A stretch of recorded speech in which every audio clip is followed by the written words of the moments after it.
Hi guys, today I will teach second part from class 12th The Tiger King। आइए आज हम second part देखेंगे tiger king का और क्लास 12th के लिए ये है। जैसे हमने आपको फर्स्ट पार्ट बताया, आज दूसरा पार्ट आपको बताएंगे। Crown prince Jang Bahadur grew taller and stronger day by day. कहते हैं जो हमारे महाराज थे, राजकुमार जो थे जंग बहादुर, वो धीरे धीरे करके बड़े होने लगे दिन प्रतिदिन। No other miracle mark his childhood days apart from the event already described. और कहते हैं ऐसे कोई भी चमत्कार या ऐसी कोई भी घटना नहीं घटी जैसा कि पहले बताया गया था। The boy drank the milk of an English cow. और कहते हैं वो लड़का जो था, मतलब जो हमारे प्रिंस थे, वो इंग्लिश मतलब अंग्रेजी गाय का दूध पीते थे। वॉज ब्रॉड बाय अब एन इंग्लिश नैनी। और कहते हैं कि आई जो थी या आया जो थी वो इंग्लिश अंग्रेज इन थी।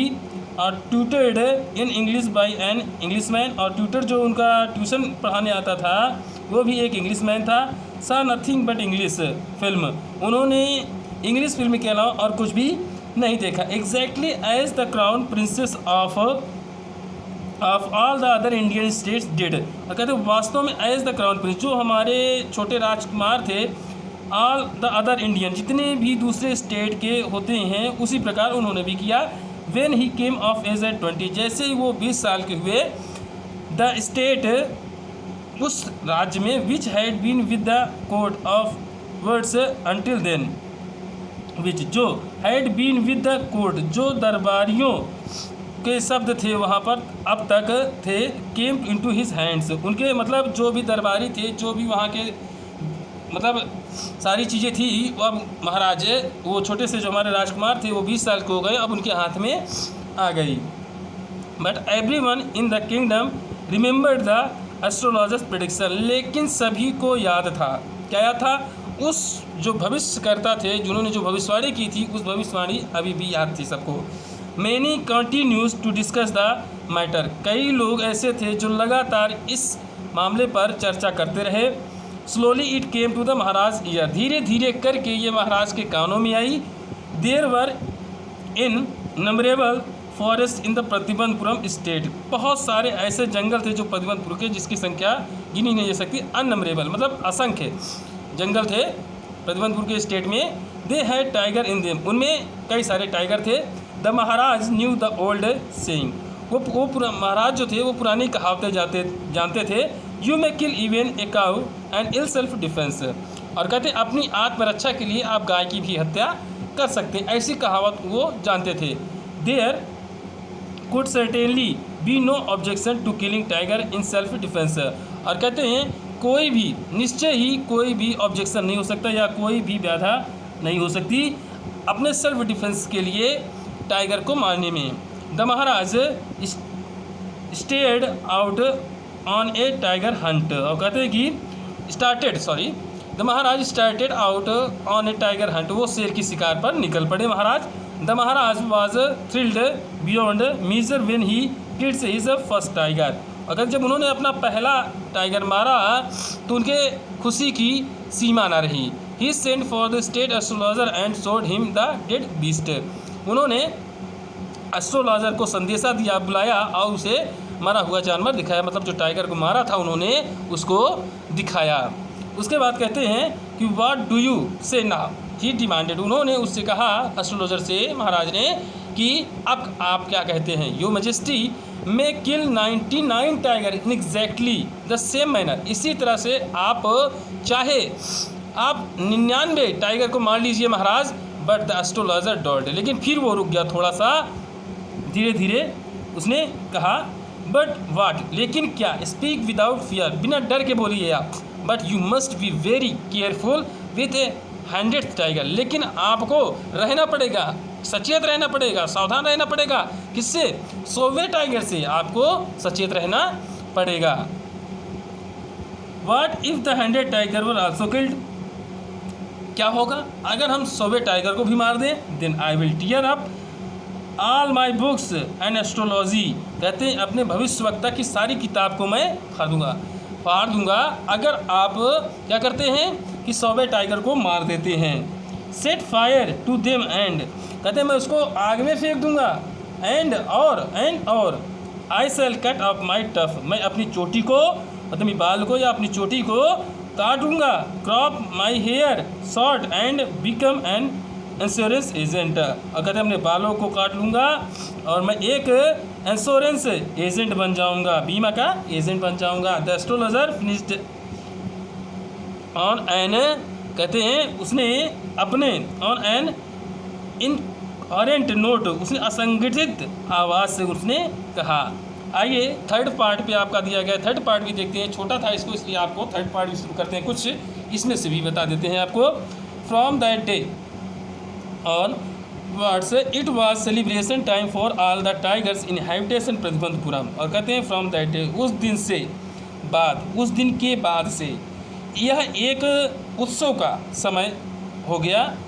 For all the tiger in habit, वहाँ के कहते हैं कि टाइगर के जो निवासी थे प्रतिबंधपुर के, उनके लिए the state banned tiger hunting by anyone except the Maharaj, वहाँ पर बैंड लगा दिया गया कि दूसरे राज्य के या दूसरे कोई भी व्यक्ति महाराज के सिवाय कोई शिकार टाइगर का नहीं कर सकता। A proclamation was issued to the effect that if anyone dared to flying so much as a stone at a tiger, all his wealth and property would be confiscated, और कहते हैं कि ये घोषणा करवा दी गई कि ये अगर कोई भी प्रयास भी करता है, अगर साहस भी करे, एक छोटा सा पत्थर भी टाइगर ऊपर वो मारता है या फेंकता है, और अगर वो ऐसा करता है तो उसकी सारी प्रॉपर्टी, सारा धन दौलत जब्त कर लिया जाएगा। The Maharaj would attend to all other matters only after killing the 100 tiger, Maharaj ने शपथ ली कि वो अलग से जो दूसरे काम हैं, दूसरे मामले हैं, उनको 100 टाइगर मारने के बाद ही अटेंड करेंगे। Initially the king seemed well set to the realize his ambition, और कहते हैं कि शुरू में महाराज ने ऐसा प्रतीत हुआ कि वो बहुत रियलाइज महसूस किया अपने लक्ष्य को। Not that he forced no dangers, कहते हैं no that he faced no dangers, और कुछ समय तक तो उन्होंने खतरे का सामना नहीं किया। There were times when the bullet missed it marks, एक समय था जब महाराज की बुलेट अपना निशाना चूक गई। The tiger lived upon him, शेर उनके ऊपर कूद गया।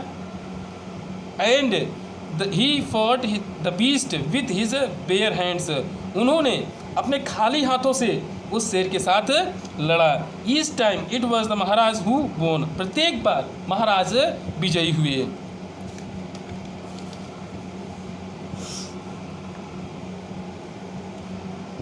Eight another time he was in danger of losing his throne, और दूसरी बार अदर टाइम दूसरी बार ही वॉज इन डेंजर, वो खतरे में थे अपने राजगद्दी को खोने में। A high ranking British officer visited Pratibandhapuram, एक बड़े रैंक का ब्रिटिश ऑफिसर जो था वो प्रतिबंधपुर आया। He was very fond of hunting tigers, वह टाइगर का शिकार करने का बहुत शौकीन था। And fonder of being photograph with the tigers he had shot, मतलब जिस शेर को उसने शूट किया, जिसको मारा, जिस शेर को, जिस चीते को उसने मारा, उसके साथ फ़ोटो खिंचवाने का भी शौकीन बहुत था। एज एजुअल, उसी प्रकार पहले की तरह, he wished to hunt tiger in Pratibandhapuram, उसने अपनी इच्छा जाहिर की शिकार करने की, शेर की, चीते की प्रतिबंधपुर में। But the Maharaj was firm in his resolve, कहते लेकिन महाराज अपने उस निश्चय पर अडिग रहे, मतलब जो उन्होंने जो शपथ लिया था या जो उन्होंने अनाउंस किया था, घोषणा की थी, उस पर वो अडिग रहे। He refused permission I can organise any other hunt, कहते हैं उन्होंने इनकार कर दिया आज्ञा देने से, और कहा मैं दूसरी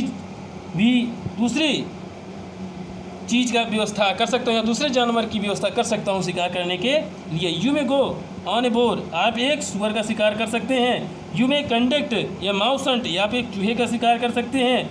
we are ready for a mosquitoes hunt, और हम आपके लिए एक मच्छर का भी व्यवस्था कर देंगे शिकार करने के लिए। बट टाइगर हंट, लेकिन शेर का चीते का शिकार, दैट्स इम्पॉसिबल, ये असंभव है।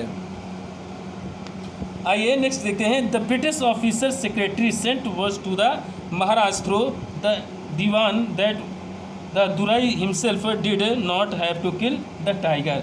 कहते ब्रिटिश ऑफिसर जो था का सेक्रेटरी जो था उसने इन शब्दों को ले जाके महाराज थ्रू, महाराज थ्रू तो दीवान के द्वारा उन तक दुराई हिमसेल्फ जो मतलब कहते कि अपने आप को समझता था दुराई, उसके द्वारा इस मैसेज पहुँचाया गया शेर का शिकार मतलब चीते का शिकार ना करने के लिए। Maharaj could do the actual killing, केवल महाराज ही कर सकते थे।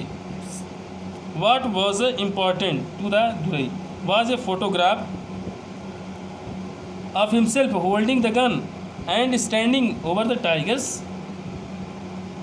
कैरबास। और कहते हैं कि क्या ज़रूरत है, क्या महत्व है दुराई को फोटोग्राफ खिंचवाने की, उस बंदूक के साथ बंदूक पकड़कर जिस चीते का शिकार किया जाए। पर the Maharaj would not agree even to this proposal, लेकिन महाराज इस प्रपोजल पर स्वीकार नहीं किए। इफ़ ही रिलेंट नाउ, अगर वो इसको मानते हैं, what would he do if other British officers turn up for the tiger hunts, अगर वो उनको कहते भी हैं तो दूसरे ब्रिटिश ऑफिसरों का क्या होगा जो टाइगर के शिकार के लिए आएंगे। ये था आपका यहाँ तक। नेक्स्ट पार्ट हम आपको इसके बाद पढ़ाएंगे। आज के लिए दैट्स ऑल।